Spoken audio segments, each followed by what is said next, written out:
Open your company's LinkedIn page in one tab. Open a sales email from your newest rep in another. And open a support ticket response in a third.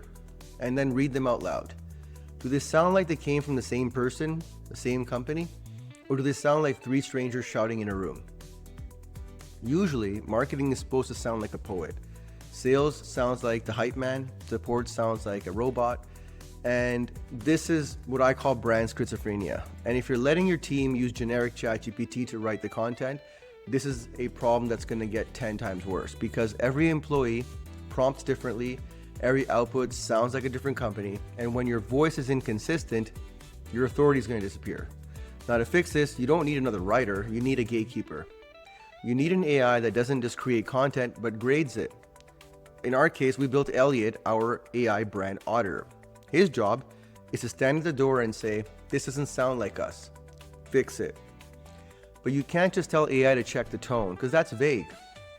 To build a functional gatekeeper, you need to install some architectures, right? And in our case, the first one we do is the instruction set. This is like the grading framework.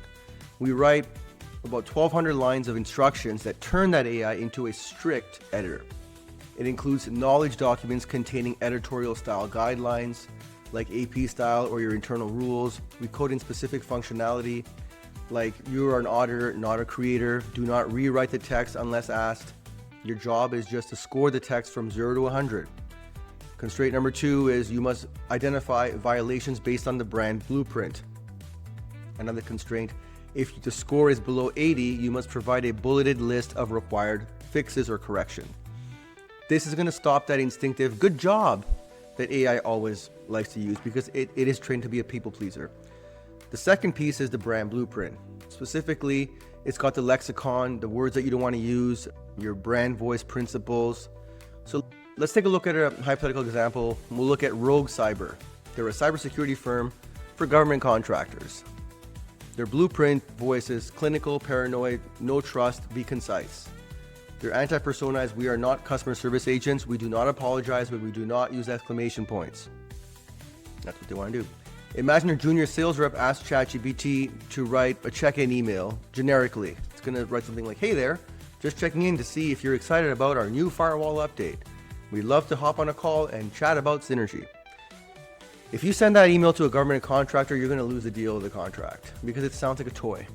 Now let's run that text through an AI auditor.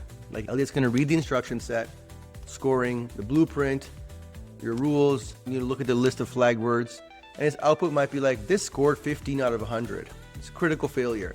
Your violations are tone mismatch, excited in love violate the clinical paranoid voice constraint. The banned words like synergy are on the kill list.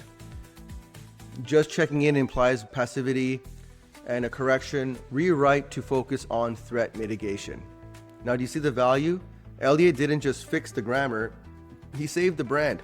He prevented the company from sounding like a desperate startup and forced it to look like a military contractor. Now, you can't be in every room checking every email, but an AI auditor like this can, and your employees should have access to something like this. So don't just train your AI to write, train it to grade. I'm Sandeep, and this is your episode of Brains, Bots, and Business. We'll catch you on the next one.